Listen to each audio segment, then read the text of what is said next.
이렇게 우리 다음 세대, 우리에게 맡긴 귀한 사역의 현장을 놓고 우리 리더분들이 모여서 간담회를 하고 또 같이 지혜를 구하는 건 너무나 귀한 일 같아요. 그래서 오늘 이 모임은 좀 특별하다라는 생각을 하게 됐고, 또 저는 여러분하고 또 가정예배란 이름으로 우리 부모님들을 먼저 만났잖아요. 그러다 보니까 또 우리 부모님들의 마음에서, 또 교사들의 마음에서, 또 교육자의 마음에서 어떻게 하면 우리에게 맡긴 이 다음 세대 신앙전수의 사역을 잘 감당할 수 있을까를 또 나눌 수 있는 마음을 또 저도 같이 품을 수 있게 되어서 너무 좋았습니다. 시작하면서 제가 좀 분포도를 좀 알고 싶은데요. 지금 본인의 소속이 교사건 부모건 상관없습니다. 본인 소속이 옛 꿈에 해당된다. 한번 손 들어보시겠습니다. 본인 소속. 네. 조금 더 높이. 네네. 요분들이 옛 꿈에 관련된. 네, 좋습니다. 자, 그럼 나는 뉴제입니다. 뉴제. 뉴제님 훨씬 많네요. 자, 내려주시죠. 그러면 나는 옛 꿈이나 뉴제는 아니지만 지금 이 두 그룹을 좀 섬길 수 있는 리더십에 해당되어진다. 사역자. 그렇죠? 예, 그렇죠. 예, 좋습니다. 그래요. 지금 우리 옛 꿈이 인원이 좀 적은 이유는 어떨까요? 원래 교사가 좀 적은 건가요? 교사가 상대적으로? 오고 계신. 오고 계시네. 예, 좋습니다. 제가 왜 여쭤보냐 하면, 오늘 이제 제가 여러분하고 짤막하게 그런 연령에 대한 성경적이고 기독교 교육적인 이해를 좀 나눌 거예요. 그런 면에 있어서 거기에 해당되시는 분들이 좀 앉아 계셔야 실질적인 요 이후의 토론 시간에 우리에게 필요한 질문들이 나올 것 같거든요. 그래서 제가 말씀드린 거고요. 혹시나 오시지 못할 분들을 위해서는 좀 녹화하셔도 좋을 것 같아요. 예, 지금 이거 녹화되는 거죠? 네, 그래서 이건 우리가 이게 단지 우리 안에 의견으로 모으는 자리가 아니라 하나님의 말씀과 건강한 신학과 또 기독교 교육적인 지혜를 가지고 우리 안에 함께 하나님의 인도하심을 구해가는 과정이다 라는 부분을 우리가 분명히 하고자 제가 질문도 드렸고, 또 나중에 이 부분도 좀 더 공유해서 우리 안에 함께 하나님이 주시는 걸음을 좀 걸어가는 공동체가 되었으면 좋겠습니다. 제가 제목을 부모 가정의 신앙교사라고 정했어요. 근데 여기서 부모는 영적 부모이기도 하고 신앙의 부모이기도 하고요. 여기서 가정은 우리의 가정이기도 하고 큰 가정으로서의 교회를 말하기도 합니다. 그래서 이것이 다 함께 우리에게 중복의 의미로 오늘 나눠진다라는 부분 좀 기억하면 좋겠습니다. 자, 우리 소제목 한번 읽어볼까요? 정비사 시작. 네.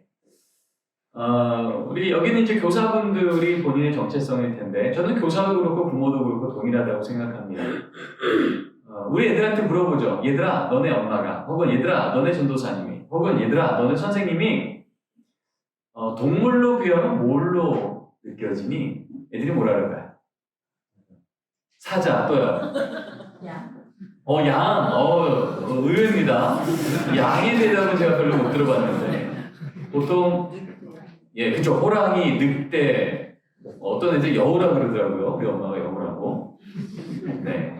근데 우리 아이들은 정직해요.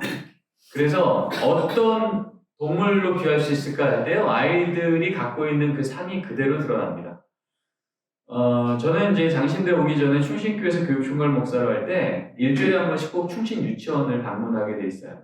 그래서 우리 유치원 선생님들하고 예배를 같이 드리고 아이들하고 또 예배를 드립니다. 아이들하고 이렇게 대화를 일주일에 한 번씩 꼭 하는데, 그렇게 나오는 아이들의 대답들을 우리 선생님들한테 얘기하면 선생님들이 되게 놀라세요.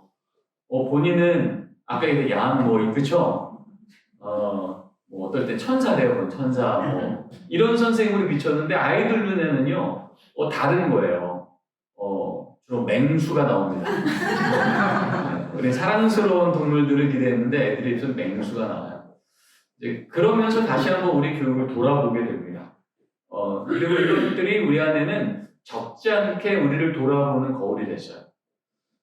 우리가 지금 이렇게 모이는 건 어떻게 하면 우리 아이들에게 예수님을 잘 보여줄까예요. 우리 아이들이 교회 와서 오늘도 난 예수님의 말씀을 들었어. 예수님의 사랑을 느꼈어. 난 예수님을 믿어. 그 예수를 경험하기 위한 통로로 우리를 쓰시는데 우리를 통해 보여지는 모습이 예수님과 좀 거리가 먼 모습인 경우들이 많다는 겁니다. 같이 한번 읽어볼게요. 내가 시작.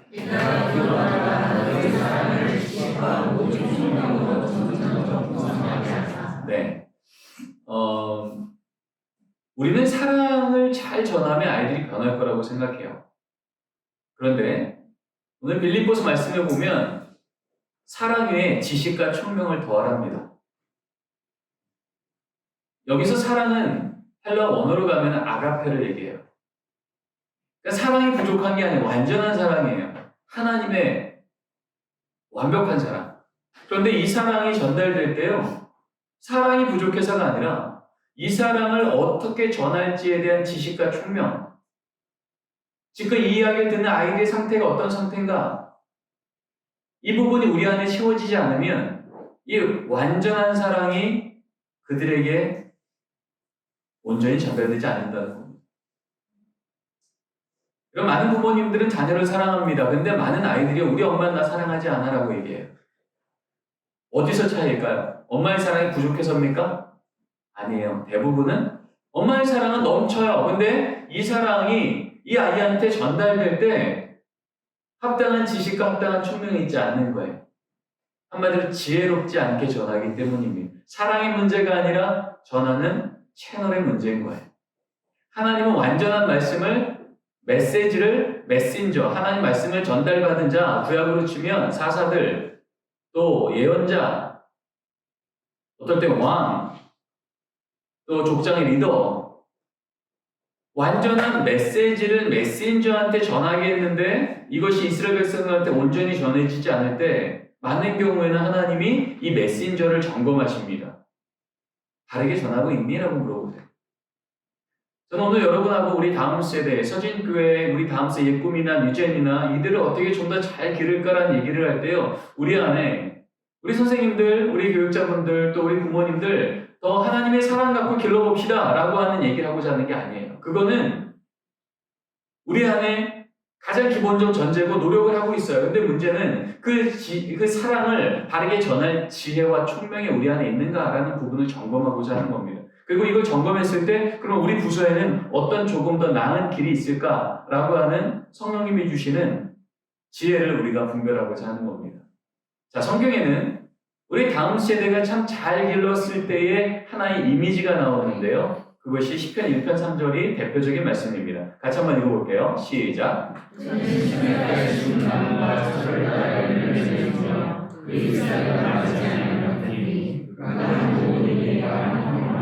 아멘. 혹시 마이크가 여러분에게 잘 들리십니까? 네. 저한테만 안 들리는군요. 네, 모니터가 잘 안 돼서 여러분이 잘 듣고 있는지 안 듣는지가 궁금해서 그럼 혹시 제가 앞으로 좀 더 나가도 될까요? 네. 네네.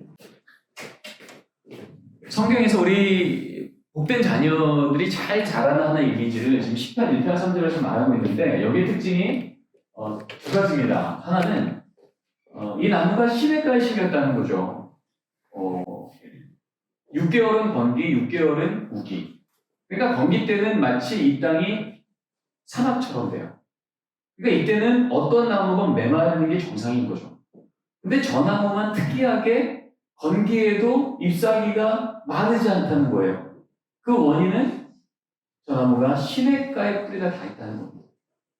그런 의미에서 저는 지금 우리 부서가 어느 부서건 상관없이 우리 아이들이 하나님의 말씀 그리고 은혜의 강물이 늘 저들에게 다 있는가? 라고 하는 부분을 우리는 점검할 필요가 있는데 그런 부분에 있어서는 지금 이렇게 우리 간담회할 정도로 또 그리고 부모님들을 향해서 가정예배에 대해서 몇 주 동안, 며칠 동안 계속해서 양육할 정도로 목장에서도 이 부분들을 강의할 정도로 우리는 이런 부분에 늘 하나님의 생명수가 닿을 수 있도록 노력하는 게 맞는 것 같아요. 그런데 두 번째 특징은 뭐냐면 그 나무는 철을 따라 열매를 맺는다는 겁니다.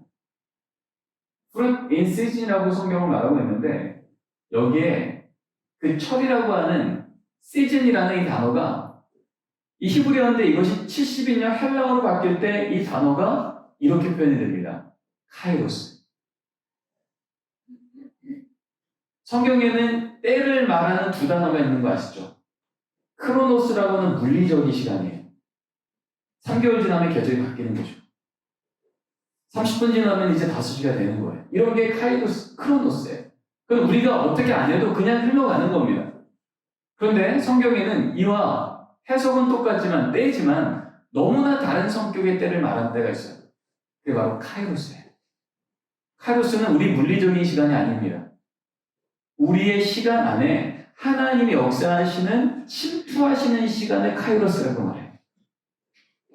그 대표적인 카이로스의 시간이 언제일까요? 예수님의 부활의 시간. 베드로가 예수님을 만나서 내가 주님을 사랑하는지 아시나이다 3번 말할 때 자기조차 포기했던 실패했던 제자, 예수님이 3번 배반했던 제자가 이 짧은 대화를 통하여서 이제 예수님의 강력한 사도로 능력의 제자로 바뀌는 순간, 이게 바로 카이로스예요. 38년 된 중국 병자가 주님께서 일어나 걸으라 할 때 38년간 땅을 쳐다보고 살던 인생이 벌떡 일어나는 순간이 카이로스. 예수님하고 3년 내내 같이 살았지만 그 예수님 내가 옆구리에 손가락에 손 남겨보고는 제가 못 믿어 얘기했던 이 도마가 부활하신 예수님을 만나자마자 제가 주님 나의 주 나의 하나님 고백한 그 순간, 그게 카이로스예요.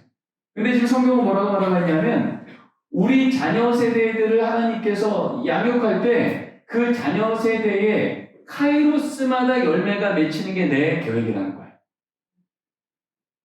그럼 우리는 우리 아이들이 중학교쯤 됐을 때 수련회 가면 한번 그때 하나님 만날까? 언제쯤 하나님 만나겠지. 그때가 오겠지. 라고 우리는 우리의 크로노스, 우리 인간의 시간 중에 언제쯤이라고 기대하지만 하나님의 계획은요, 우리 인간의 시간과 상관없이 하나님이 예비한 때가 있는데 그때는 어느 때예요? 우리가 믿음으로 응답하는 때.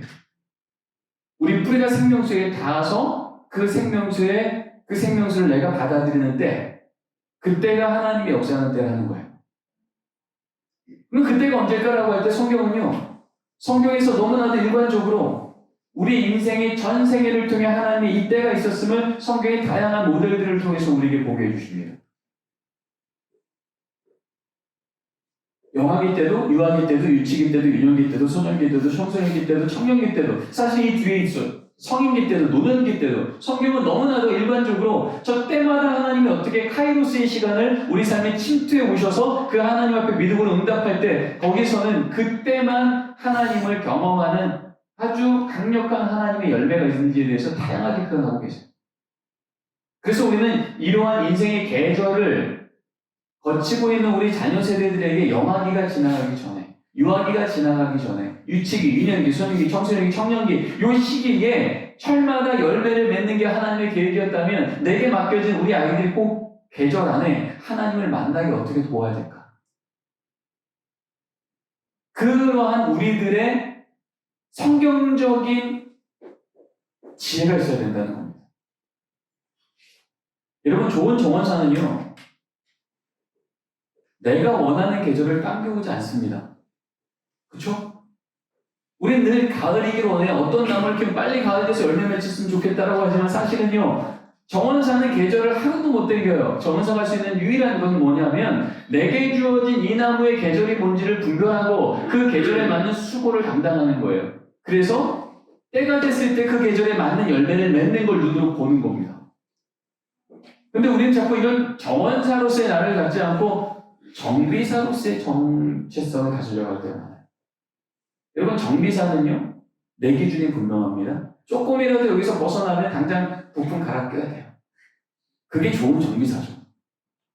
여러분, 우리 애들한테 한번 묻습니다. 얘들아, 선생님, 너네 부모님, 너희들한테 정비사니 정원사니 뭐라 그럴까요? 정비사라고 말하는 경우가 많아요. 우리가 사랑하는 것만큼 아이들한테 기준을 선명히 알려줍니다. 조금을 벗어나면 당장 지적해야 돼요. 왜? 사랑하니까. 근데 우리 아이들은요, 기계 부품이 아니에요. 우린 정비사가 아니라고요. 우린 누구라고요? 정원사예요. 우리 아이들은 하나님 형상을 따라 만들어진 인격체고 생명체이기 때문에 당장 부품 갈아 낀다고 바뀌는 아이들이 아니라고요. 근데 우리 정비사고 아이들 앞에 서면 아이들은요, 기계처럼 응답할 수 있어요. 몸은 움직이지만 마음은 그다지 변하지 않아요. 근데 우리가 정원사고서잖아요? 그럼 우리 아이들은요, 이제 자기가 생명 나눈 줄 알아요. 정원사는요, 당장 바꿔내는 자가 아니라 마침내 변할 수 있도록 도와주는 자입니다. 우리 하나님은요, 우리를 그런 정원사로 부르셨어요. 그 모델이 누구세요? 예수님이세요. 그래서 예수님은요, 하나님 자신이잖아요. 당장 시간까지도 바꾸시는 예수님에도 불구하고 예수님의 3년간 제자들을 양육했을 때요, 그들이 아직 때가 이르지 않았음을 계속 말씀하십니다.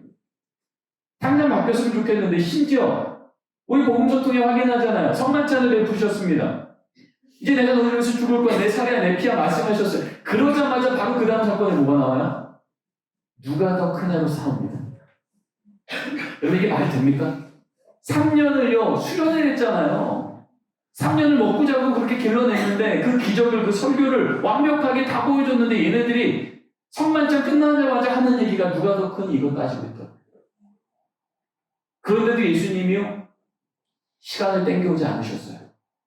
예수님 뭐 하셨어요? 지금 이 제자들의 계절이 어떤 계절인지 분별하고 그 계절에 맞는 수고를 하셨어요. 제자를 사랑하되 끝까지 사랑하니라. 지적할 때가 아니라 변치 않는 사랑을 이들에게 끝까지 보일 때가 나요. 그래서 이때가 언제 바뀌어요? 주님이 십자가의 죽음과 부활을 경험한 그때, 진짜 예수님이 나를 위해 죽으셨구나, 진짜 부활하셨구나를 경험하는 그때가 오면, 그때 이제 이전에 기대할 수 없었던 열매가 맺혀 죽을 때까지 순교의 사도가 되어버리는 거예요.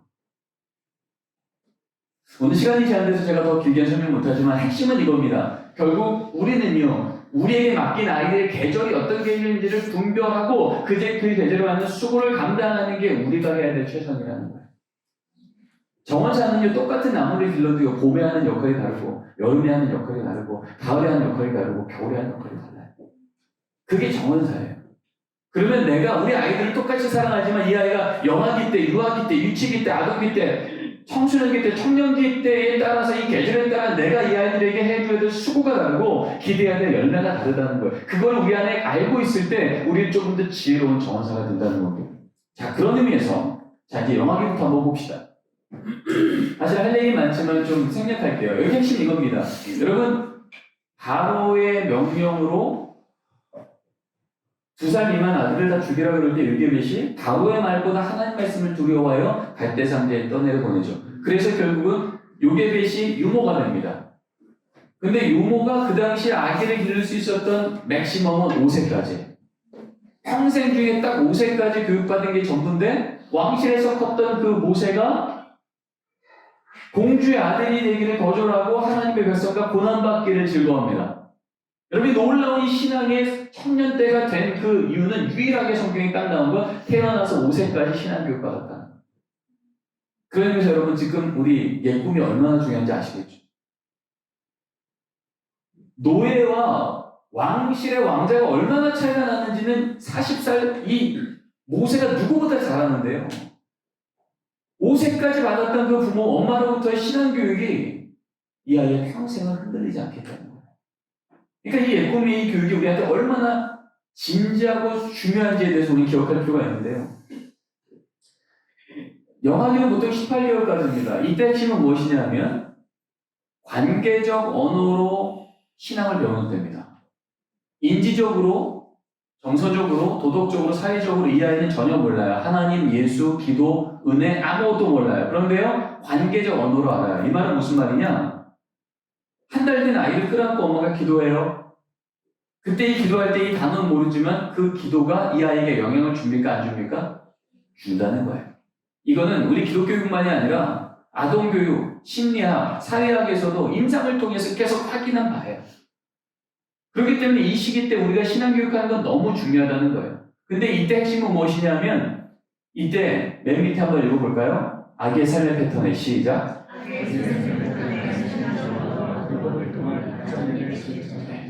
아기의 삶의 패턴 안에 신앙적 언어가 계속 들어오는 게 이렇게 중요하다는 거예요. 머리로 인지는 몰라도요, 관계적으로 저 단어가 중요하네, 저 단어를 하는 저 엄마를 따라하는 게 내 삶에 유익이 되겠네? 그리고 이 아이에게 일관적인 도움을 줄 때, 이 엄마 믿지만 살만하겠어? 이 집안 믿지만 살만하겠어? 한마디로 신뢰라고 하는 게 이 아이 마음속에 이 18개월간 계속 쌓이는 거예요. 그러면 이 영학이라는 시간이 딱 지났을 때 이 아이 마음속에는요, trust, 신뢰가 하는 것이 생깁니다. 그럼 그때부터는 이제 이 아이가 그 다음 단계, 유학이라는 시기가 됐을 때요, 세상을 마음껏 탐구합니다. 탐구할 때 두려워하지 않아요. 왜요? 내가 믿을 만한 엄마만 내 옆에 있으면 나는 안전하니까. 그래서 이 애착이라고 하는 것, 아까 이제 우리 아이들이 3살, 4살 될 때까지 부모님과 예배드리나 성인 부모님이 자기 예배를 못 드린다는 얘기를 했었어요. 바로 이 부분, 이 영아기 때 이 부분의 애착이 우리 안에 흔히 말하는 정상적인 애착이 생기잖아요? 그러면 이때부터 빠르면 12개월, 늦어도 18개월까지 이 아이는요, 정상적으로 부모가 일관적인 돌봄을 제공해줘서 이 엄마만 있으면 잠깐 내 눈앞에 엄마 안 보여서 보라해도 나 울기만 하면 당장 와서 나를 안전케 해줘. 나는 안전해. 이게 교회로 왔을 때 난 여기서는 안전한 곳이야 라는 것을 아이가 느끼면요, 그때부터는 아이가 부모와 떨어질 수 있습니다. 그러면 이때부터는 부모님은 뭐 할 수 있는 거예요? 성인 예배 갈 수 있는 거예요. 왜냐하면 이때의 아이들은요, 적어도 영영 유치기까지 부모의 신앙이 아이들에게 너무 절대적인데, 내가 내 예배를 드리지 못할 때 이 부모가 어떻게 한 주간의 신앙의 부모로 자녀를 길러낼 수 있는 말씀과 은혜와 영성에 채워줄 수 있겠어요. 그래서 저 같은 경우도 충신교회에서 교육총괄 목사할 때 12개월에서 18개월, 그거는 이제 아이마다 조금 다르고 가정마다 상황 다르겠지만, 우리 부모님들한테 딱 아이가 태어나자마자 과제를 드립니다. 부모님, 빠르면 12개월, 늦어도 18개월까지 이 아이가 애착이라고 하는 것이 단단하게 채워질 수 있도록 아이를 양육해 주십시오.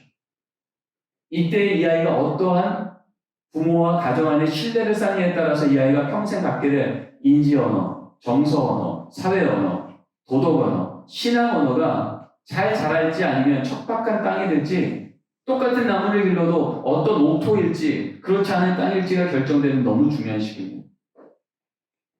그래서 가정에서도 늘 말씀으로 삶의 패턴, 놀 때도 말씀으로 놀고, 재울 때도 기도로 재우고, 또 밥 먹을 때도 찬양하고 밥 먹고, 이렇게 늘 내 삶의 패턴 안에 하나님, 기도, 말씀, 이 신앙의 단어들이 그들에게 들어오고 경험되어질 때, 이때 이 아이는요, 이 애착이라고 하는 것이 훨씬 빠르게 든든하게 채워집니다.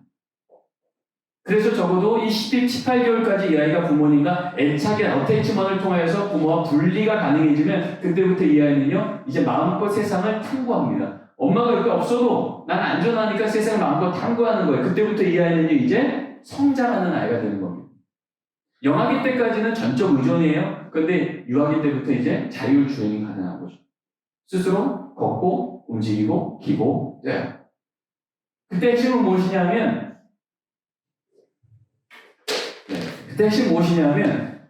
강한 자기중심성이 생겨요. 그래서 이때부터는 내가 마음껏 세상을 탐구할 수 있다 보니까요, 이제 부모님들은 이 아이가 탐구하기 시작했으니까 이전보다 많이 자랐지라고 싶어서 아이에게, 이제 아이가 움직일 때마다 불안하니까 입에서 무슨 말이 나와요?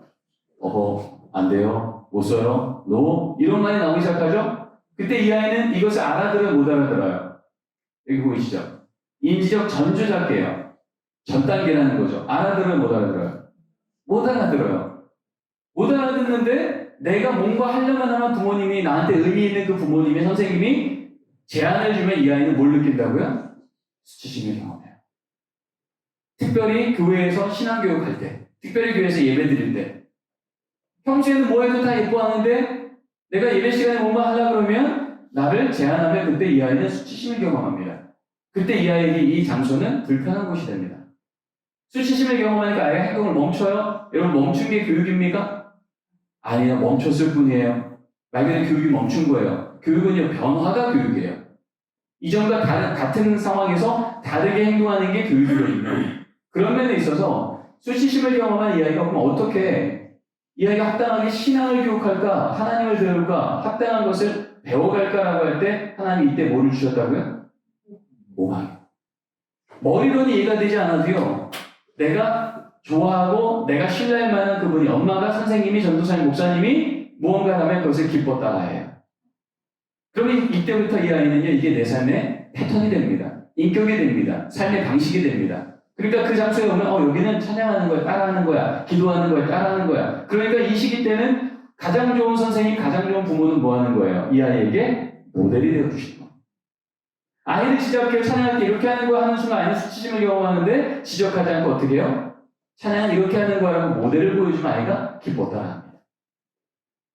그러다가 이 아이가 유치부로 넘어가요. 그때 가장 큰 변화는 이제는 인지적 조작기가 됩니다. 이때부터는요, 뭐가 옳은지 그른지를 아는 나이예요. 그러니까 이때는 모델링 해주시면 안 되고요. 뭘 해야 돼요? 여기 써있죠. 뭘 해야 돼요? 훈육형. 바른 훈육형. 여러분, 우리 유치부 예배 드릴 때 우리 아이가 막 장난칩니다. 그러면 우리 선생님 어떻게 해요? 이 아이를 데리고 화장실 데려가죠.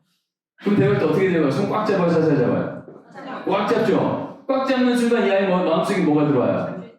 죄책감이 들어와요. 왜요? 내가 이미 알고 있거든요. 내가 지금 행동한 게 잘한 건지 못한 건지 이미 알고 있어요. 그렇기 때문에 손을 꽉 잡히는 순간 아이는요, 나 죄인이야가 되는 거예요. 그리고 화장실 가서 볼 일찍 느껴요. 은근히 느끼죠. 이게 앉자마자 취조하죠. 너 왜 또 장난쳤어? 안 그러고 그랬잖아. 몇 번째야? 이렇게 말하는 순간 이 아이 마음속에 난 이제 그러면 안 되겠다. 성령의 회심이 돌아올까? 아니면 죄책감이 충만할까요? 죄책감이 충만해. 그러면 이 아이가 그렇게 혼나고 나오는 순간 나 다시 찬양해야지라고 바뀐 마음이 생기겠습니까? 아니면 나는 여기 함량 미달이야. 난 혼난 애야. 난 여기서도 조금 못난 애지라는 생각이 들겠습니까? 후자될 가능성이 높아요. 근데 이때는요. 보이십니까? 바른 훈육이 중요해요. 왜냐하면 이때 이 훈육을 통해서 우리가 많은 성품을 갖게 되는데 여러분 성경에 나오는 성령의 9가지 열매 한번 외워볼까요? 시작! 사랑, 희락, 화평, 오래 참음, 자비, 양성, 충성, 온유, 절제. 그렇죠? 이게 다 뭐예요? 다 성품이지 않습니까? 기뻐하는 것, 양보하는 것, 참는 것 이게 다 성품이에요. 그런데요. 이러한 성품이 내 평생 중에 절반 이상이 결정되는 시기가 언제라고요? 유치기예요. 그래서 명문 유치원들은요, 이 시기에 영어 가르치는 거 그거 뒤에 해도 돼요. 근데 뭐부터 해요? 성품부터 가르쳐요. 근데 우리 유치원 뭐예요? 성령의 9가지 열매가 매일매일 빚어지는 평생 중에 가장 강력하게 빚어지는 때가 유치기예요. 그러다 보니까 바로 이 시기 때 우리 뭘 해야 되냐면 바른 훈육을 해야 되는 거예요. 죄책감 갖고는요, 성품은 안 일어납니다. 눈치 보게 되겠죠. 거짓말하게 되겠죠. 그런데 다른 훈육은 뭐예요? 절 따라해볼까요? 옳고 그름을 확인해주며 옳은 걸 택할 기회를 주며 그걸 택했을 때 응원해주고 지원해주는 것. 응원해주고 이게 성경적 훈육이에요. 디스플린이라고 하는 것. 예수님이 늘 그러셨거든요. 지적하고 너 안 되겠다 말한 적 없으세요. 늘 뭘 하셨어요? 기준 알려주셨어요. 아이가 장난쳐서 데려가요. 근데 여러분 성경적 훈육이 되면 어떻게 될까요? 손 꽉 잡아 살살 잡아요. 살살 잡아요. 불 빨리 켜요? 늦게 켜요? 빨리 켜요. 앉아서 취조해요? 아니면 질문해요? 질문해요. 어떤 질문이요? 혜건아, 찬양 시간에 장난치는 게 옳을까? 아니면 앞에 있는 찬양을 따라하는 게 옳을까? 엄청 혼날 줄 알았는데 내가 알고 있는 질문을 던지는 거죠. 이 아이가 뭐라고 대답해요? 찬양이요. 그때 선생님은 뭐라고 응답해요? 그래, 네가 알고 있었구나. 선생님은 네가 찬양을 알고 있었다고 믿었어. 자, 그러면 이제 나름 어떻게 하면 좋을까? 또 장난칠까? 찬양할까? 내가 뭐라 그래요?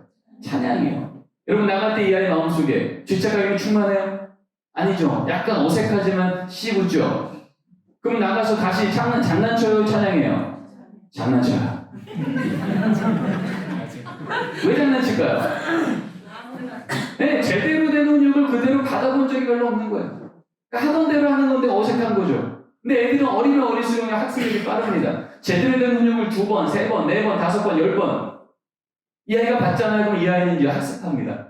적어도 저 선생님 밑에서, 적어도 저 엄마 밑에서 훈육 시간은 혼나고 지적당하고 죄책감 생기는 시간이 아니라 기준을 확인받고 나도 그러고 싶었는데 자꾸 선을 넘었던 것에 기회를 부여받고 칭찬받고 찬양하는 아이, 기도하는 아이, 칭찬받는 아이 되는 시간이구나. 내가 옳고 그른 것을 옳은 것 스스로 택하고 그것을 지속할 수 있는 근육이 바로 성품이거든요. 이게 성령의 열매거든요. 이게 길러지는 때가 딱 유치기예요. 그러니까 얼마나 중요한 시기입니까? 이때 우리의 양육이 어떻게 우리 아이들을 안내해야 될까? 그러다 이제 아이가 이제 학년기로 넘어갑니다. 이때부터 가장 큰 변화는 이겁니다. 읽어볼까요? 시작. 장기기억이 발달해요. 초등학교 들어가자마자 어떤 날과 상관없이 숙제를 받아요. 그 이유는요, 정상적으로 이 얘기를 들었으면 아이는 기억한다는 거예요. 그리고 이때는 하나님이 우리 아이들이 어떻게 계속 학습하게 만드시냐 하면, 어떻게 계속 배우기를 스스로 원하게 만드냐 하면, 근면성과 성취감이에요. 적어도 내가 기억한 것을 가지고 할 만큼의 분량의 숙제를 줘요. 기록을 하든지, 암송을 하든지. 그러면 아이가요, 그걸 해왔을 때 칭찬을 받아요. 보상을 받아요. 그때 이 아이는요, 성취감을 느낍니다. 성취감을 느끼면서 이 아이는요, 그 내용이 재밌건 재밌지 않건 나 그거 또 하고 싶어라는 마음이 생겨요. 왜? 내가 성장하는 걸 느끼고 성취감이 나를 계속 그렇게 만들거든요. 바로 이때 우리 아이들은요, 평생을 두고 잊지 않을 성경의 메가스토리, 창세기부터 계시록까지 적어도 100개, 많으면 300개. 왜요? 유치기까지는 장기기억이 발달되지 않았어요. 축제업을 중심으로 아직 장기기억을 홀딩시켜놨어요. 사실은 상상력과 창의력이 유치기까지 핵심이죠. 그러니까 이때까지는요, 하나님 어떻게 보면 경입니다. 우와, 하나님이 창조하셨어. 우와, 하나님이 죽은 자 살리셨어. 그 자체가 하나님 경험이에요. 이게 영성 경험이에요. 근데 이제 장기기억으로 오면서부터 이제 하나님 경험하는 건 바뀌어집니다. 뭘로 경험하냐면 이제부터는 기억이에요. 뭘 기억해? 하나님 이야기를 기억해요. 그래서 그 이야기가 내 삶에 영향을 주게 돼요. 그게 바로 하나님 경험이에요. 그래서 아동기 때 중요한 것은요, 창세기부터 계시록까지 메가스토리를 다시 기억하게 해주고, 그 아이가 하루만큼씩, 일주일만큼씩 할 만큼의 분량을 읽게 하고, 쓰게 하고, 표현하게 하고, 실천하게 했을 때, 그것을 보상해주면 아이가 성취감을 느껴요. 그때 아이는요, 나 또 성경 읽고 싶어. 나 성경 암송하고 싶어. 나 또 필사하고 싶어. 그래서 나는 칭찬받는 아이야. 이런 자존감들이 생길 때가 딱 이때입니다. 그 초등학교 1, 3학년 때는 바로 그렇게 우리 아이들을 양육해야 되고요. 여기 또 한 가지 핵심은 직관적 사고가 주된 인식론. 진리를 받아들이는 렌즈가 된다는 거예요. 직관적 사고라는 건요, 내가 믿을 만한 바로 그 분이 나한테 말하는 것은 믿을 만해라는 걸 이렇게 직관, 느낌이 좋으면 그거 받아들인다는 거예요. 그러니까 내가 믿을 만한 선생님이 얘기하면 다 아멘할 때가 딱 초등학교 1, 2학년이에요. 그래서 이때 좋은 선생님은 어떤 선생님이에요? 아이들하고 잘 놀아주는 선생님. 왜요? 잘 놀아주면 믿을만 하거든요. 그러면 한 10분 열심히 놀았어요. 한 2분 정도. 근데 얘야, 너 성경 읽는 게 중요해. 그러면요, 10분 열심히 논 것에 그 직관이 내 안에 강력하게 들어와서 성경 읽어야 되라는 말은 그래야 되는구나 라고 받아들여요. 그래서 이때는 선생님이건 부모님이건 우리 아이가 공부 잘하는 아이, 성경 잘 읽으려고 하는 아이, 모범적인 아이 되려면요, 아이하고 잘 노셔야 돼요. 그러다가 이제 이 아이가 초등학교 4학년이 됩니다. 티네이저가 됩니다. 이때부터는요, 렌즈를, 이 진리를 받아들일 렌즈가 바뀝니다. 아까 직관적 사고였죠? 이제 어떤 사고예요? 시작. 논리적 사고가 주된 이십니다. 이전에는 믿을 만한 부모님이 얘기해야 아멘이었는데, 이제는요, 그렇게 말하는 내용이 나를 이해시킬 만해야 아멘이에요. 물도와 그러면 내 했던 애가 이제 물도는 뭘로 바뀌어요? 그죠? 왜? 엄마랑 나랑 사이가 좀 물도 오는 게 전혀 지금도 문제가 안 돼. 근데요, 논리적 사고가 되니까 이제는 안 보이는 게 보이는 거예요. 누워있는 아빠는? 게임하는 오빠는? 왜 나만? 어디까지 가? 그럼 엄마는 나 더 미워하나? 오빠 더 좋아하나?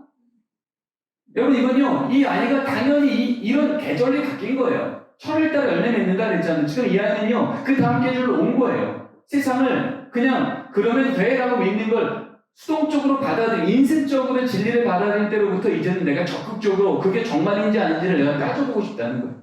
그럴 때 세상이 나한테 따져도 예수를 말할 수 있는 근육이 생기는 거거든요. 근데 우리는 뭐라 그래요? 애가 나 미워해 엄마? 그럴 때 우리는 뭐라 그래요? 너 좀 자꾸 따진다? 너 사춘기 들어섰니?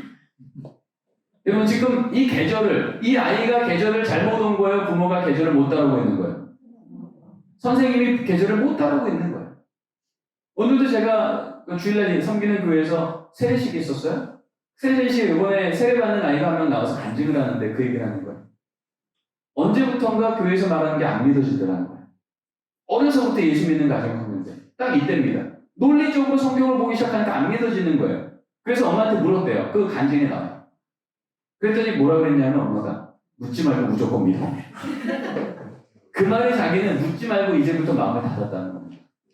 왜요? 딱 이때부터는요, 세상은 알아요. 아, 논리적으로 세상을 받아야 되니까 이때부터 세상은요, 진화론을 가르칩니다. 논술을 가르칩니다.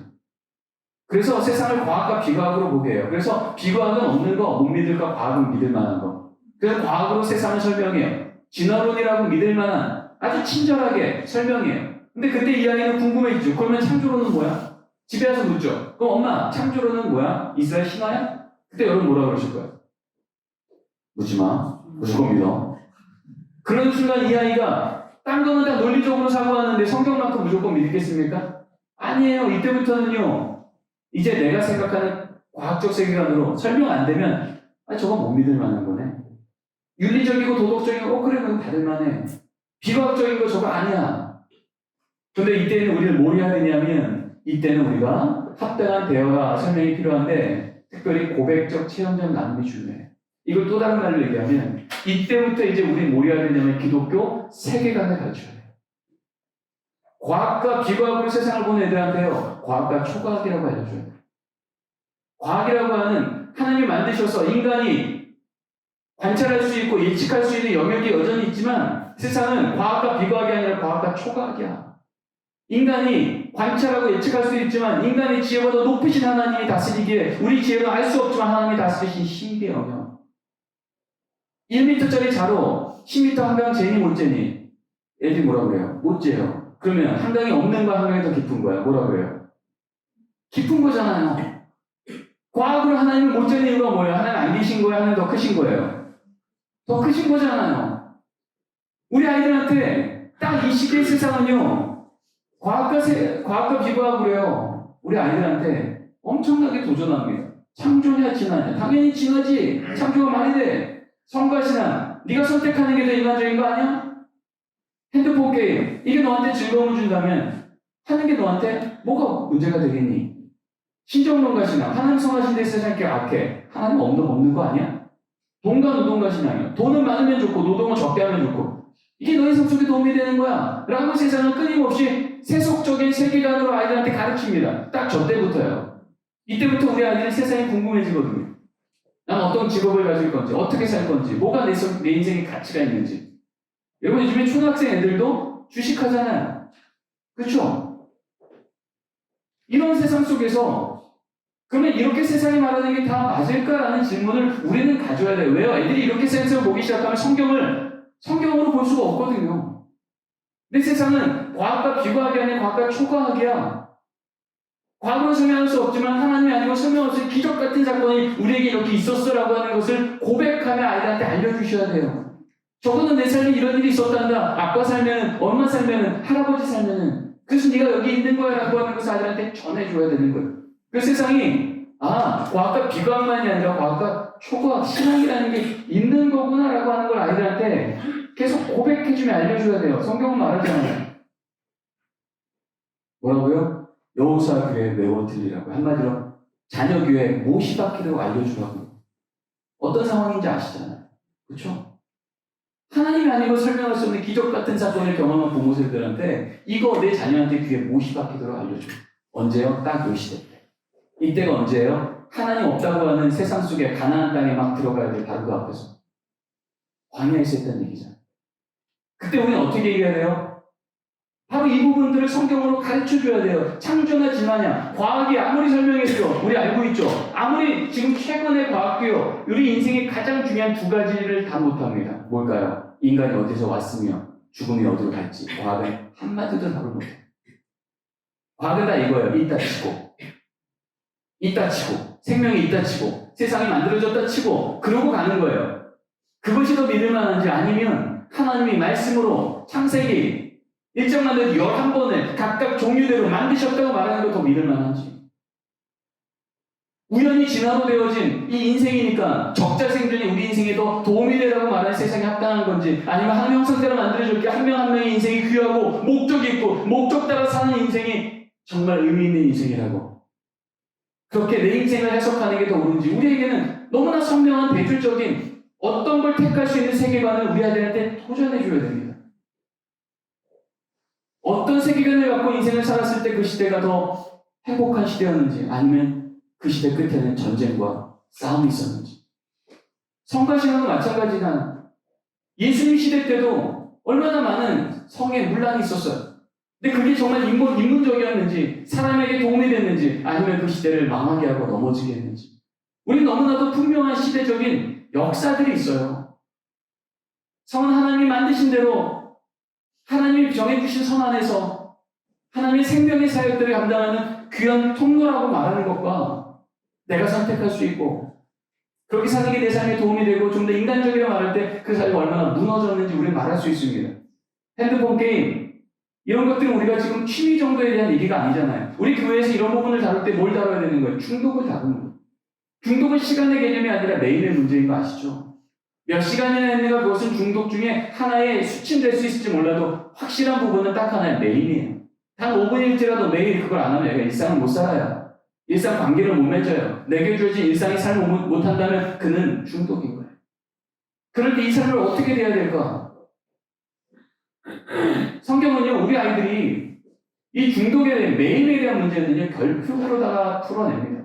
사실 이것은 최근에 많은 학문에서도 똑같은 얘기를 해요. 심리학에서, 사회학에서, 교육학에서도 우리 아이들이 어디에 결핍되잖아요. 그러면 중독으로 갈 가능성이 없습니다. 내 이 비어있는 걸 어디서라도 채워야 되는데 가장 빨리 채우는 곳이 어디예요? 핸드폰이고 게임이고 내가 뭐만 하면 응답하잖아요. 보상받잖아요. 인정받잖아요. 그러니까 거기에 매몰되는데 알아. 이 끝이 결코 건강하지 않다는 것. 그런데도 거기서 못 빠져나오는 이유는요. 그거 외에 대안이 안 보이니까. 그래서 우리가 어떻게 해야 돼요? 금지로 답이 안 나와요. 중독은 금지가 답이 아니고요. 성경적, 관계적, 창의적, 공동체적 대안이 필요한 겁니다. 그거 안에도 내 삶 속에 행복한 일이 있을 수 있네? 즐거울 수 있네? 이런 것들을 대안적으로 제시할 수 있는 것이 교회밖에 더 있겠습니다. 신정론이요. 하나님 선한데 세상을 이렇게 악해. 이건요, 구약에도 끊임없이 있었던 질문들이 아모스를 통해서, 하박국을 통해서, 신약 성경을 통해서, 심지어 계시록에도 똑같은 질문이 나와요. 근데 그때마다 하나님은요, 늘 동일하게 답하셨어요. 뭐라고 답하셨어요? 그거 끝 아니야 라는 걸로 답하셨어요. 지금 잠깐 악인이 득세하고 의인이 핍박받는 것처럼 보이지만 내가 반드시 그 끝을 책임진다. 이게 하나님이셨잖아요. 사실 그것이 2000년 교회사를 통해서 우리 이미 확인하고 있잖아요. 정말 어떻게 악인은 마침내는 망했고 사실 바벨론 다니엘 때부터 그러지 않았습니까? 다니엘서 10장에 무슨 말이 나요? 내 짐승들을 내가 다스리리니 인자 같은 이가 나와서 내 짐승을 다스린다. 그 짐승이 뭐였어요? 바벨론, 바사, 그리스, 로마. 아직 그들의 700년간 나오지 않은 세대까지도 하나님이 예언하시며 그런 세대가 앞으로도 계속될 텐데 그들이 있다고 내가 망한 게 아니라 내가 그들을 다스릴 거야. 너희들은 보게 될 거야.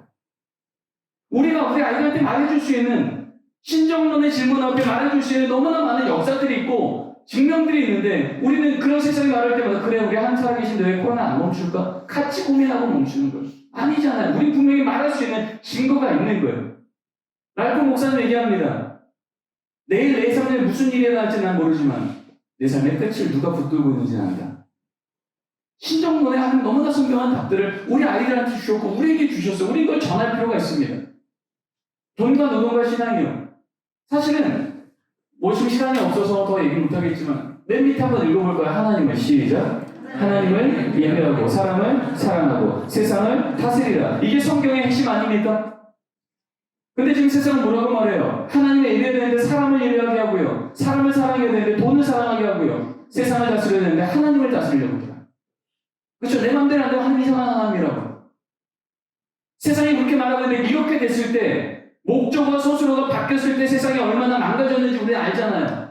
돈을 사랑하고 사람을 예배할 때 얼마나 그 시대가 망가졌는지 우리는 너무나 많이 알고 있는데 그것도 반복할 거냐고요. 우리 아이들한테 도전할 수 있어요. 성경적으로 가는 거는 가운데 얼마나 그 시대가 다시 갱신되어졌고 미국 대각성 운동이 영국 대각성 운동이 한국의 태평양 대군 운동이 바로 하나님의 이 질서 가운데 다시 갔을 때 우리는 다시 잘 사는 나라가 됐고 우리는 다시 건강한 시대가 됐다고 우리 아이들한테 바로 그 시대의 주인공이 되기를 도전해야 되는데 우리는 여전히 세상이 말하고 있는데 어떻게 하면 더 벌래? 어떻게 스펙터 쌓을래?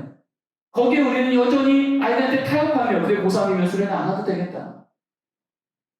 오히려 우리 아이들이 기독교 세계관을 가르치는 게 아니라 거꾸로 세상의 세계관을 교회에서 허용하고 있지는 않습니다. 바로 이 시대는 그걸 다루어줘야 되는 시기라는 거예요. 그 계절이라는 거예요. 이게 연장이 된 게 청소년기입니다. 이때는요, 독립욕과 유전욕구가 혼재예요. 그러니까 우리 아이들이랑 건들지 마세요 라고 말하지만 사실은요, 그 아이들한테 우리가 방치할 때 아이들은 너무 외로워합니다. 이 두 가지가 혼재되어 있는 시기가 딱 청소년기예요. 그런 계절로 온 거예요. 그래서 우리 아이들은요, 이때부터는 조금 더 내가 궁금해지는 겁니다. 중학교 2학년이 되면 남자건 여자건 다 손에 뭐가 들려질까요? 핸드폰 말고요, 뭐야? 거울이야. 그죠? 내가 궁금한 거예요. 이전에는 세상이 궁금했어요. 어떤 직업이, 어떤 돈이, 어떤 가치가 나를 더 행복하게 할까 궁금했는데 딱 중2가 되면 뭘 경험하냐 하면요. 그럼 나는 뭐지? 이를 생각하는 거예요. 근데 이 중2 때가 딱 언제예요? 내가 기대했던 내 얼굴과 지금 내 얼굴. 여드름 엄청나고. 내가 생각했던 부모님 관계, 지금 내 관계. 내가 생각했던 내 성적과 지금 성적. 가장 거리가 먼 때가 언제예요? 딱 중2예요. 근데 우리나라의 중2 아이들이 전 세계 어떤 애들보다요. 가장 큰 위기는 뭐냐면 OECD에 최근에 5년간 행복지수가 가장 바닥이고요. 공부 시간 가장 높고요. 그리고 우리 아이들은요. 외롭다라고 스스로 고백하는 수치가 가장 높습니다. 그러다 보니까 우리 아이들이 어떻게 행동하냐면 급격한 감정 변화, 돌발 행동, 일탈 행동 이런 행동을 해요. 근데 그것을 다 모으면 딱 한마디입니다. 무슨 말일까요? 나 좀 도와주세요. 얘기해. 나 그 정도로 살고 싶지 않다는 거예요. 너 그 정도 돈 없으면, 그 정도 성적 안 되면, 그 정도 의무 안 되면, 니네지만 그 정도 배경 안 되면 네 인생 몇 등급이네. 우리 애들을요 매일 제재화시킵니다. 가장 심각한 이 시대의 청소년 아이들이 다 대한민국 우리 애들이에요. 그러다 보니까 우리 아이들이 불안한 거죠. 나 더 잘 살고 싶은데, 그러고 싶지 않은데. 근데 세상이 맨날 그렇게 얘기하니까 아이들은요 협박받는 거예요. 위협당하는 거예요. 그럼 이럴 때 우리 아이들이 어떻게 예수 안에서 내 인생을 다시 발견하고 내 인생 그렇게 재단당하는 인생이 아니라 세상을 바꾸는 인생이 될 수 있겠다. 나는 존귀한 인생이 될 수 있겠다라고 찾을 수 있을까요? 많은 학문에서 이것을 연구합니다. 너무 중요하니까. 근데 그 학문들이 표현하는 단어는 다르지만 핵심 개념은 똑같아요. 이걸 얘기합니다. 소속감에 같이 읽겠습니다. 시작. 소속감이 강력히 경험되는 공동체 이야기, 원본이 펼쳐지는 시대. 소속감이 강력히 경험된 그 공동체를 이 아이를 찾기 시작한다는 거예요. 근데 처음에 누구를 찾아요? 가장 쉽게 친구죠.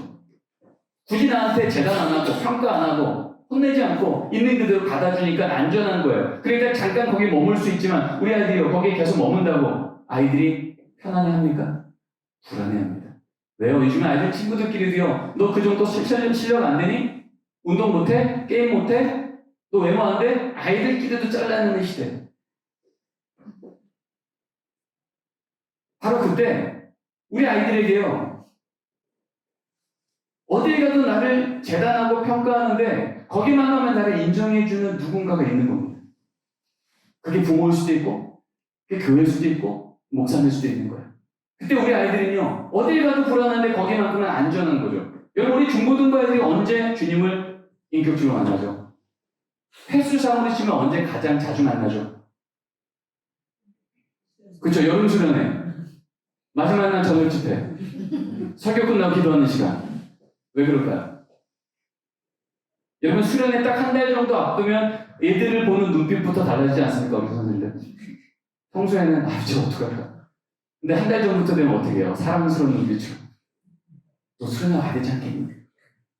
있는 모습 그대로 인정해주면 칭찬해주면 넣지 않으면 수련회가 안 될 것 같아. 그래서 수련회 딱 오면요 학원 끊고 세상 끊고 공부 끊고 그 조건들 다 끊고 여기 오면 수련회 시작하는 그 점심때부터 뭐예요? 있는 모습 그대로 다 받아주는 누군가 있는 거예요. 너 존귀하다고 귀하다고 공동체 훈련을 하면 친구들끼리도 예전에 보이지 않던 서로 인정해주고 도와주고 사랑해주고 여긴 안전하네? 말씀 듣고 기도하고 그 다음날 또 아침에 또 그런 삶을 경험하고 또 말씀 듣고 기도하고 이렇게 왜 안전하지? 여기 정말 행복하네? 그런데 그렇게 행복한 것의 원인이 뭔지 봤더니 예수님께서 정말 나를 위해 죽으셨다고? 하나님이신 예수님이 나를 위해 죽은 사건이 정말이라고? 지금 저 전도사님이 저 목사님이 저 선생님이 바로 그 예수님을 만났고 나도 그 예수님을 만나면 저분들이 말하고 있는 저 인생을 나도 살 수 있다고?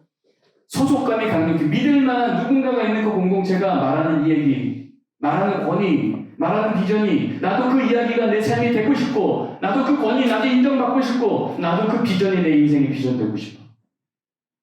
세상에 끌려가는 인생이 아니라 세상을 두려워하지 않고 세상을 바꾸시는 주님과 함께 세상을 당당하게 멋쓰는 그 인생 살고 싶어. 그래서 바로 그 마지막 날 저녁 집회 기도 시간에 주님 내가 듣던 그 얘기요 저도 그런 인생 한번 살고 싶어요 하고 스스로 인격적으로 주를 고백하는 순간 우리는 뭐가 돼요? 컨버전, 회심을 경험하는 거예요. 이때 한번 뒤집어진 이 회심은요 이제 웬만하면 다시 바뀌지 않습니다. 왜요? 이건 누가 강요한 게 아니고요 누가 하라고 말한 게 아니고요 내가 스스로 내 삶 속에 인격적으로 그런 삶이면 나도 좋겠어요 라고 하나님을 고백하는 인격적인 고백이 되기 때문에 그래서 중고등부시 청소년기 청년기 때는요 어떤 신앙교육이 중요하냐면 이런 나를 환대해주고 받아주고 그 안에 예수가 작동하는 것이 경험되어지는 신앙 공동체가 중요합니다. 교리를 가르쳐주기 전에 신앙 공동체를 경험시켜줘야 돼요. 그래서 청소년 시기 때는요 청년까지도 연장됩니다. 수련회, 비전 트립, 선교회, 제자훈련 교리를 뛰어넘어서 그런 교리가 작동하는 공동체를 그들이 경험하잖아요. 그럼 나도 그렇게 되고 싶어가 그들의 경험이 되어지는 거예요. 이런 경험한 아이들이 이제 세례받기를 스스로 결단하고 입교 신청을 하고 친구를 전도하고 내 삶은 세상에 판단되는 세상이 아니라 하나님이 죽기까지 살려내신 인생이니까 나 다시 살 거라고 내 자신에 대한 해석이 부모에 대한 해석이 공부에 대한 태도가 바뀌는 겁니다. 그래서 이때는요, 우리 아이들의 응답이 중요한 게 아니라 부모의 응답, 교사의 응답이 중요해요. 애들은 늘 그렇게 벗어날 수 있어요. 이중 언어를 쓸 수 있어요. 그러나요, 우리가요, 그 아이가 믿을만해서가 아니라 그 아이를 향한 하나님의 말씀이 믿을만해서 우리 아이들한테 일관적으로 주님의 말씀과 태도로 아이들을 대해줘서 적어도 이 공동체 안에서만큼은 신앙 공동체가 경험되어지는 거예요. 그때 아이들은요, 그냥 처음 얘기할 때 교회가 재밌어요. 좋아요. 선생님이 좋아요 하지만 사실 그 안에 뭐가 작동하는 거예요? 예수 그리스도의 문화가 그를 물들이기 시작합니다.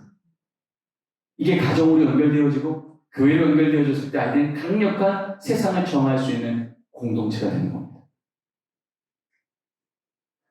자, 여기까지가 우리가 계절에 따라서 우리 아이들을 어떻게 길러낼지에 대한 얘기인 거예요.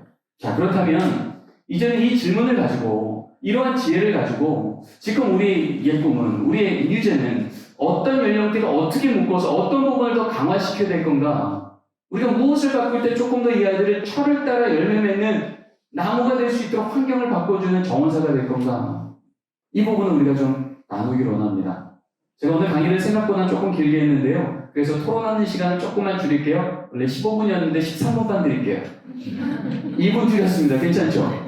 자, 그러면 5시 반까지 토론하시고 5시 반에 다시 모여서 토론한 걸 갖고 질의응답하면서 우리 조금 더 실질적인 우리 안의 변화에 대한 좀 간담회가 있었으면 좋겠습니다. 그래서 5시 55분까지 25분 간담회 하고요. 5분 기도회 하고요. 6시에 마치겠습니다.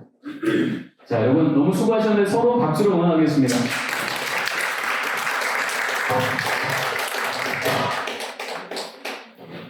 교사로 있는데 저희의 가장 어려운 부분은 아까도 도전님께서 충분히 말씀을 드렸는데 하셨는데 이제 한 분이 이제 두부서를 만드는 부부이에요. 그래서 이제 못하고 그리고 저희가 이제 예배 시간이 늘 한 부서가 먼저 하다 보니 다른 부서가 기다려야 되는 상황이 있고 또 이제 그래서 이제 저희가 이게 부서가 나눠진 지 거의 8년 정도가 되는 거거든요. 근데 계속 바뀌었어요. 유치부가 먼저 예배 드렸다가 힘들어하면 영화부가 예배를 드렸다가 이제 이런 상황에 따라 여러 번 이렇게 바뀌는 상황이 됐고 저희가 이번 저번 주부터 해서 또 이제 예배 시간 서로 바꿔야 되는 또 이슈에 대해서 또 이제 힘들어하는 부분이 있고 우선 저희가 영화부가 시간을 땡겨서 하는 방향으로 했는데 이런 부분들이 어떻게 보면 예배 시간에 집중하지 못하고 교사들도 되게 우왕좌왕하고 집중하지 못하는 부분이 있기 때문에 예꿈의 가장 큰 어려움은 한 교육자분이 중서를 받는 상황이 있다고 저희는 얘기를 했습니다. 그리고 이제 유지에 대해서는 이제 통합의 문제가 가장 큰데 우선은 이제 초등학교부터 이제 고등학교까지 있기 때문에 나이 차가 이제 있었고 또 그에 인해서 그 나이에 맞는 어떤 교육이나 이런 것들이 어려움을 갖고 있고 근데 어쨌든 지금 이제 통합한 지 거의 1년이 이제 넘어가고 있어서 이런 부분에 대해서는 이제 많은 교사들과 우리 목사님과 같이 얘기하면서 그런 부분을 보완해 가고 있는데 그러니까 처음 통합 시작할 때 되게 부정적인 시각이 많고 아직도 이제 이 통합에 대한 통합이 좋은 점도 있고 보완되지 않고 준비되지 않으면 이게 어려움이나 안 좋은 점도 있는데 그런 점을 이제 보완해 가려고 노력하지만 아직도 이제 통합에 대한 부정적인 시각을 갖고 있는 이제 부모님들이 있는데 예를 들면 이런 자리에 와서 얘기하고 또 이제 듣고 서로 이야기 소통하면서 풀어가면 좋은데 아직도 그렇지 못하는 것 때문에 이제 교사들은 이제 같이 봉사하는 입장으로서 사역하는 입장으로 좀 어려움이 있는 것 같아서 그리고 앞으로 이제 계속 통합하는 과정에서 이제 일어나는 어려움들을 또 보완해 가는 방법을 좀 아는 시간이 됐으면 좋겠습니다. 그리고 이제 다음 세대에 대한 비전은 아까도 이제 청소년기의 내용에 대해서도 이제 돈의 가치에 대해서 얘기했는데 이제 저희가 이제 아이들에게 요즘 아이들이 이제 돈이나 어떤 그런 거에 대한 가치를 더 많이 주고 있는 상황이고 아이들에게 정말 진짜 중요한 가치가 무엇인지에 대한 가치를 가리키는 그런 비전을 세웠고 이제 저희가 일주일에 한 번 아이들 만나잖아요. 주일학교나 아니면 교회뿐만 아니라 가정에서도 함께 신앙교육이 이루어질 수 있는 그런 비전을 세워야 된다고 저희가 이야기 나눴습니다.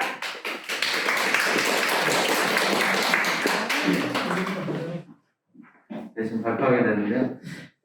일단 제가 오늘 강의를 들으면서 느낀 점은 반성하는 시간이 되었다는 걸 말씀드리고 싶고요. 그리고 부모로서 다음 세대를 위해서 좀 정원사적인 역할을 해야 되는데 자꾸 집에 가면 정비적인 역할을 하게 되는 그런 마음이 생겨서 그걸 좀 다시 반성하게 됐고요. 오늘 강의를 통해서 느낀 것은 저희가 나눈 얘기 중에서 교회 봉사나 이런 거를 하다 보니까 신경을 써야 될 중학교 이런 시기에 아이들 신경을 못 쓰게 돼서 아이들을 이렇게 믿음의 자녀를 잘 이끌지 못했다는 이런 말씀도 나누게 됐고요. 꼭 이게 이제 봉사하는 부모의 모습을 그냥 보여줬을 때 그 아이들이 그 모습을 보고 믿음의 자녀로서 이렇게 따라올 수 있는 그런 본이 될 수 있는가 이런 거에 대해서 나누게 됐고요. 저희가 또 연합 예배에 대해서 나눈 점은 장점은 세대 간의 어울림이 있지만 단점으로는 어린 아이들이 형들이나 누나를 봤을 때 좀 위압감을 느낄 수 있는 그런 점도 있겠다. 그래서 저희가 예꿈에서 유젠으로 올라올 때 3학년 아이들이 이렇게 넘어올 때 바로 그냥 넘어오는 것이 아니라 좀 이렇게 여기 와서 적응할 수 있는 그런 시스템도 좀 가지면서 아이들이 적응해서 넘어오면 유지한테 잘 적응하지 않을까 이런 생각도 했고요. 또 제 개인적으로 제가 교사를 하면서 느낀 거는 남학생들보다는 여학생들에 대한 대할 때 남자 선생님으로서 좀 어려운 점들이 많아서 행동이나 말 이런 것들 중에서 아이들을 어떻게 대해야 좋을까 하는 생각을 계속 많이 했었는데 이런 점에 대해서도 좀 말씀해 주시면 감사하겠습니다. 시조는요, 수업별 사업이나 개선 사업으로 예꿈에서는 교사가 절대 부족하다고 합니다. 그래서 이제 또 예꿈 2부 같은 경우에 초등부하고 유치 유아부가 이렇게 같이 하다 보니까 아이들이 차이가 많이 난다고 합니다. 그래서 그 아이를 따로 이렇게 이제 좀 차이가 나게 교육을 해야 되는데 교사가 좀 절대 부족해서 굉장히 좀 어려움이 있는데 교사 충원하는 문제는 굉장히 좀 어려운 문제긴 한데 그런 어려움이 있고요. 그다음에 유재인 같은 경우에는 좀 새신자를 위한 어떤 전담하는 교사가 지금 이게 없어요. 그래가지고 새신자가 와서 이렇게 좀 잘 적응하지 못하는 경우가 있었는데 그런 문제를 좀 어떻게 해결을 해야 될 것 같고요. 그다음에 이제 초등학교 4학년 이상은 이게 아까 교수님 말씀하신 것처럼 논리적인 어떤 그런 이렇게 목장 모임이나 이런 거에서도 좀 논리적으로 이렇게 얘기를 해주고 그래야 될 것 같은데 지금까지 이제 그런 것들을 별로 생각하지 않고 목장 모임을 하지 않았나 이렇게 생각이 돼요. 그래서 그런 부분을 좀 더 보완해야 되지 않을까 그런 생각을 해봤고요. 그리고 이제 그 유제를 통합한 이후에 약간 이제 거기서 그 뭐랄까 약간 그 좀 겉도는 그런 자리를 잘 잡지 못한 아이들이 약간 있는 것 같아요. 그래서 그들 중에는 이제 좀 떠나는 아이도 있고 그리고 또 부모님들이 약간 섭섭해하는 그런 부모님도 있었고 네, 그래서 그런 통합하면서 장점도 많지만은 또 그렇지 않은 부분들 그런 아이들하고 부모님에 대해서 그 부분들을 어떻게 잘 메꿔줘야 될까 그런 것들을 한번 좀 개선 사항으로 이렇게 질문을 드리고요. 다음 세대 비전도 얘기를 네, 다음 세대 비전으로는 유재는 친구들은 이제 사춘기에 접어든 친구들이 많으니까요. 그 사춘기 시절에 그런 어떤 자신의 정체성을 하나님 앞에서 찾는 것들을 찾았으면 좋겠고요. 이 꿈은 아이와 엄마가 함께 어떤 신앙을 위해서 기도를 이렇게 시작을 했다고 그래요. 그런데 그것들이 이제 계속해서 지속되고 그리고 또 확산이 되었으면 하는 그런 비전을 갖고 있습니다. 이 D조에서는 나누기는 이렇게 빽빽이 나왔는데 중복되는 거 다 빼고요. 말씀드리면 이제 질문으로는 미디어 중독에 대해서 어떤 기준이 있는지도 궁금하고 그리고 이거를 통제를 하는 게 필요한지 아이들의 예를 들어서 아까 이제 교수님 말씀하신 거는 이제 뭐 그러면 되겠니 뭐 이렇게 말씀하셨는데 저는 이제 아이들이 다 커가지고 뭐 대상은 아닌데 뭐 저희가 아이들을 키울 때는 뭐 이렇게 뭐 그러면 되겠니 이런 게 아니고 1시간 해라 했는데 1시간 지나면 그냥 코드를 뺐어요 저희는. 그렇게 키웠는데 다행히 뭐 문제는 없는 것 같습니다. 근데 요즘 아이들은 뭐 그때보다는 조금 정도가 더 심해져 있기도 하고 또 유튜브나 이런 거를 손에서 놓지 못하기 때문에 그런 경우에 이제 어떻게 통제를 하는 게 필요한가 이제 그거에 대한 좀 질문이 있었고요. 그리고 지금 저희가 이제 원래 저희 교회가 교재에 대해서 이제 작년까지는 전에 교재를 쓰기도 했었고 부서를 쓰기도 했었는데 교회 전체적으로 교재를 이렇게 하진 않았는데 금년부터 이제 교재를 시행했는데 그 이제 목적은 그 초등학교부터 뭐 유치부터 시작하게 그때부터 고등학교 졸업할 때까지 교재를 통해서 체계적인 교육을 받았으면 좋겠다는 게 그런 게 취지가 컸는데 근데 과연 이 교재가 저학년들은 쓸 수 있는데 사실은 이제 중고등학교 올라가면은 이 교재를 쓸 시간이 없고 또 아이들도 어른들처럼 자기 얘기를 하고 싶고 나눔을 하고 싶고 이렇게 되는데 그럼 과연 이 교재를 계속 이렇게 강요까지는 아니지만 교재를 계속 이렇게 하는 게 맞는 건지 그거에 대한 질문도 있었고요. 그리고 다음 세대 비전하고도 연결되는 건데 아이들 주도적인 예배를 진행하고 싶은데 이제 이제 반대하시는 분도 있고 또 찬성하시는 분도 이렇게 있습니다. 근데 반대하시는 쪽에서는 그 예배를 진행하는 거는 어쨌든 이 전문성도 있어야 되고 또 이제 은혜도 있고 또 교육도 받고 이렇게 해야 되는데 아이들이 그걸 진행하면 물론 아이들이 말씀을 전할 수는 없지만 찬양팀이든 아니면 다른 뭐 대표기도든 또 순서든 진행을 했을 때 진행을 하는 아이들은 자기는 되게 이제 필요하다서 좋을 수 있는데 다른 아이들이 받는 아이들이 예배에 대해서 어떤 은혜가 되지 않을까봐 그것 때문에 우려가 있는 거거든요. 그러니까 과연 이제 목적은 아이들 주도적인 예배를 진행하고 싶고 그럼 이걸 진행하는 게 좀 부족하지만은 해도 하나님께 누가 안 되고 할 수 있는 건지 그거에 대해서 좀 대답을 듣고 싶었습니다.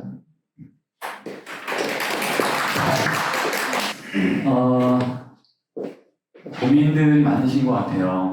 그리고 나누시는 것들 안에서 진정성도 보이고 또 열정도 보이고 그렇습니다.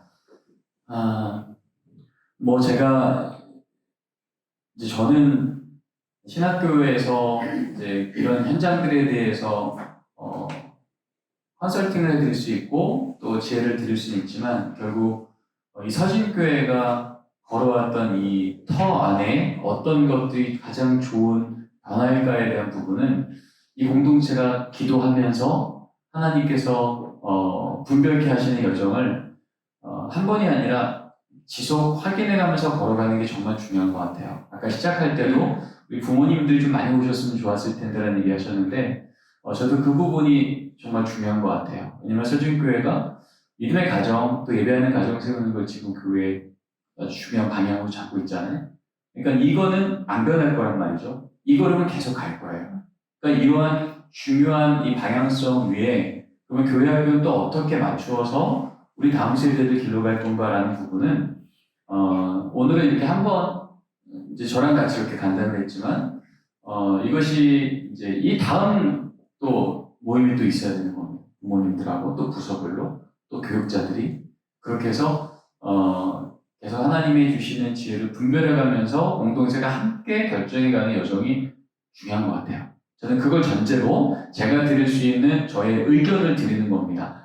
그러니까 이거는 여러분이 참고할 사항으로만 들으시면 좋을 것 같아요.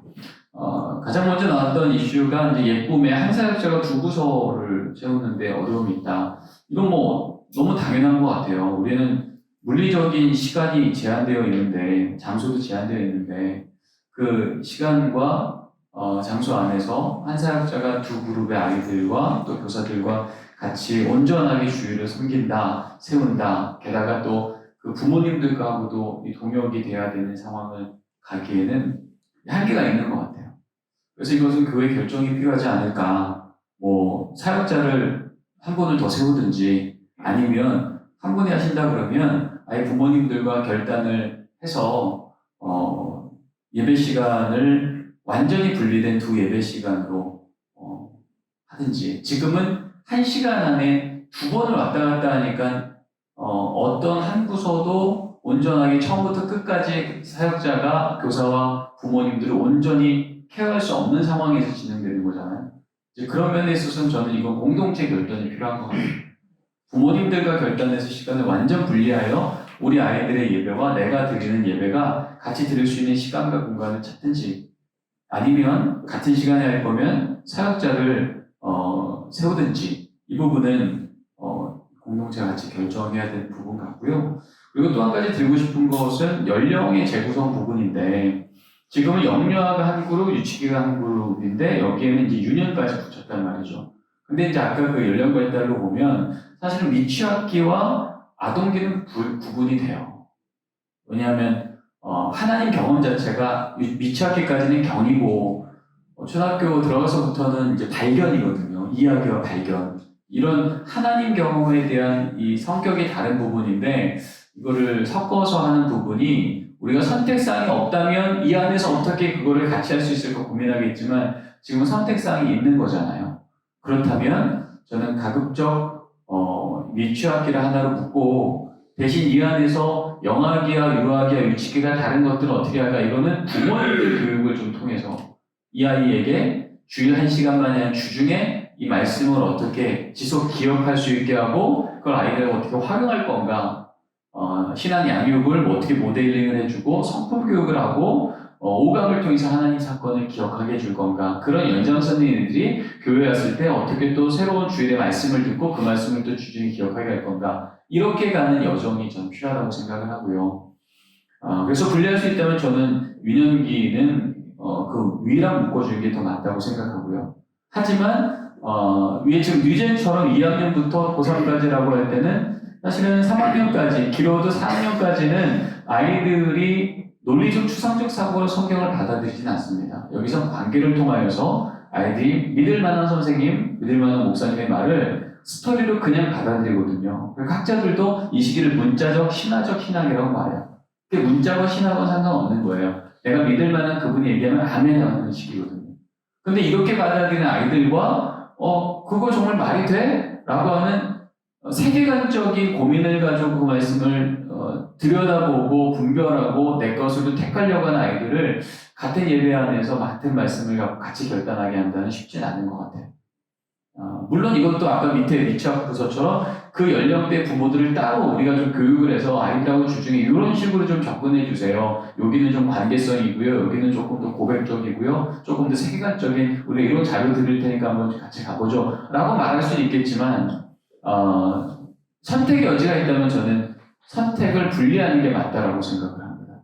그래서 여기서도 그러면 초등학교 1학년부터 고3까지를 어떻게 나눌까라고 할 때, 일반적으로는 1학년부터 6학년까지를 아동기로 묶는 게 맞죠.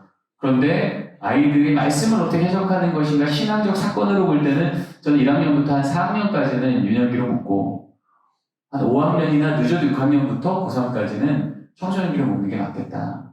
그리고 사실 지금도 뭐 병원에서도 그렇고요, 심리학에서도 그렇고요. 미국은 오래전부터 사실 청소년기를 13세부터로 하거든요. 초등학교 6학년부터는 13세, 우리를 좀 만 12세부터는 청소년기입니다. 이 인지적 사고 자체가 달라요. 그런 면에서 저는 좀 그렇게 가면 좋겠다. 근데 이것도 결국 공동체 안에 결정이 필요하다. 왜냐면 이렇게 되려면 또 아동기 초1부터 고3까지가 또 나눠줘야 되잖아요. 그럼 이렇게 갈 건지 아니면 그대로 가면서 여기 예꿈에서 분리된 유년기 애들을 그대로 가면서 그러면 어떻게 이걸 한 부서로 통합 예배로 이 아이들에게 신앙교육을 할 건지에 대한 고민을 또 할 건지 그거는 공동체의 결단이 필요합니다. 근데 저의 권면은 교회가 그 부분에 가치를 두고 재정과 인력을 세울 수 있는 준비가 된다면 저는 분리하는 게 맞겠다 싶어요. 1학년부터 5학년까지 혹은 4학년까지 5학년, 6학년부터 고3까지 그렇게 했을 때 이 아이들하고 아까 얘기했던 신앙 공동체 내가 신뢰할 만하고 내 고민을 나눌 만하고 그런 소속감이 강력히 경험하는 공동체를 요 시기 때 너무 중요한 내가 신앙을 고백하는 이 청소년 시기 때 경험할 수 있다고 생각이 들고요. 그리고 통합예배와 지금 얘기한 걸 또 연결해서 얘기하자면 공동체를 먼저 세우고 그 다음에 이 아이들에게 어떻게 신앙 교육을 할 건지에 대한 교재나 내용들을 결정하는 게 더 좀 맞다고 봐요. 교재를 결정해 놓고 교리 교육할 내용을 결정해 놓고 이 아이들한테 와서 이렇게 너희들이 참여해야 된다 라고 가기에는 우리 아이들이 지금 살아가고 있는 세상 자체가 아이들이 내가 예수 믿는 자라고 하는 정체성이 세상에서 잘 보이지 않는데요. 그래서 아이들한테요 나는 교회 오면은 좀 세상과 다른 여기 그룹이 있어 라고 하는 거 아이들이 경험할 수 있는 신앙 공동체를 제공하는 일들이 이 시대에 저는 너무 필요하다고 보고요. 그런 면에 있어서는 여러 교회들의 시도도 있었는데 효율적인 시도 중에 하나는 작은 수련회를 여러 번 하는 겁니다. 1일 캠프를 하는 겁니다. 반나절 캠프를 하고 3주짜리 제자훈련을 하고 우리가 그동안에 좀 길게 봤던 많은 사람을 대상으로 오랫동안 준비해서 모두가 참여하는 수련회 이게 아니라 좀 맞춤형으로요. 예를 들면 아까 뉴젠으로 올라가는 그 연령대 애들을 대상으로 겨울에 딱 그 애들만 데리고 1박 2일 캠프를 하는 겁니다. 고 선생님과 고 부모 혹은 고 선생님과 고 교육자만. 그래서 그 아이들이 지금 이제 바뀌는 것 안에서 어떤 오리엔테이션이 돼야 되는지 너희들 지금 신앙적으로 어떤 여정이 바뀌어가는지 어떤 고민이 있고 어떻게 해석하는 게 맞는지 그리고 이걸 조금 더 세밀하게 하는 교회들은요 사실 미국에 있는 교회들은 지금 아주 그냥 일반적입니다. 락긴이라고 해서요. 락은 문을 잠그는 거잖아요. 이는 암이라는 얘기잖아요. 그래서 금요철에 우리 부모들이 금요철에 하듯이요. 거의 한 달에 한두 번 락긴을 합니다. 애들이 금요일날 저녁에 그냥 교회 와요. 그러면 교회가 준비한 간단한 피자 먹고 햄버거 먹고 그 저녁 시간에 자기들끼리 찬양하고 게임하고 놀고 문 걸어 잠그는 거예요. 락긴이라고 하는 게 하나의 공동체를 만드는 안전한 환경을 만드는 거죠. 그리고 부모님들한테 허락받고 안전하게 집까지 내려다 줍니다. 그래서 선생님들이 책임지고 한 11시 반이 12시든 아이들이 충분히 자기들한테 공동체를 경험한 다음에 집으로 데려다 줘요. 이게 한 학기에 한두 번이 아니에요.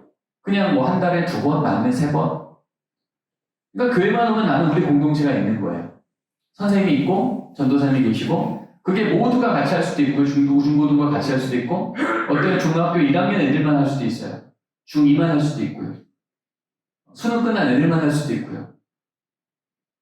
이렇게 하면서 이 안에 작은 수련회, 작은 캠프 이러면서 이 안에 공동체를 지속 세워가는 훈련 그런 것들이 참 중요하고요. 그리고 아까 그 미디어 교육에 대해서 통제가 가능하냐라고 할 때 사실은 통제라는 말 자체가 지금 이 시대 아이들이 받아들이긴 어려운 개념이에요. 왜냐면 아이들은 지금 계속 거절당하는 문화 속에 살거든요. 그리고 핸드폰, 뭐 게임 이런 것들은 당연히 금지된 문화 속에 아이들은 허용된 공간에서 자기들 것이라고 생각을 해요. 그럼 어디까지 금지할 공간을 갖고 얘기하면 끊임없는 싸움이 됩니다.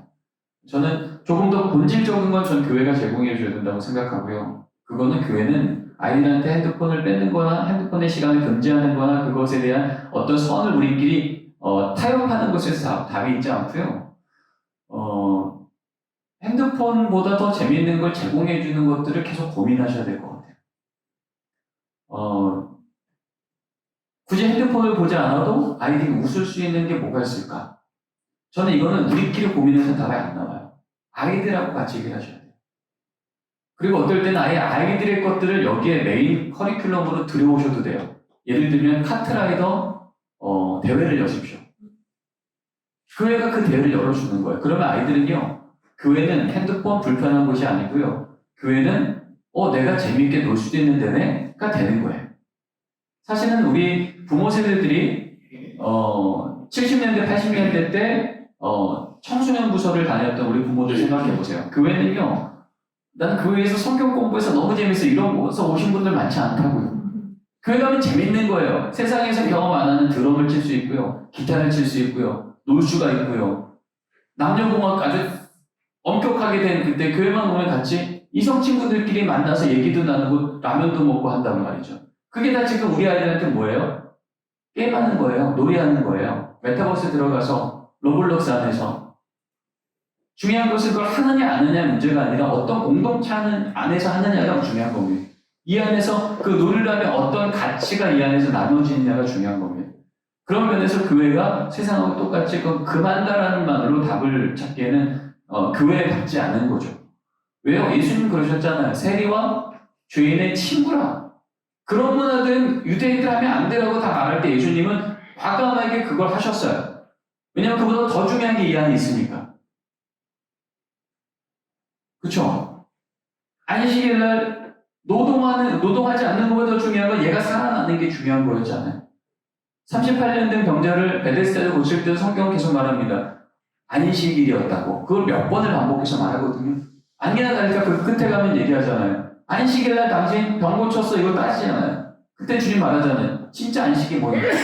저는 우리 아이들한테 진짜 예수가 뭐냐, 진짜 생명이 뭐냐, 진짜 교회는 왜 나에게 소망을 주는 곳이냐, 세상에서 주지 못하는 자유와 사랑과 소망과 공동체를 주는 곳인가라고 하는 걸 정말 경험시켜주는 게 중요한데 우리가 그런 좀 패러다임의 변환이 좀 필요하다고 하는 겁니다.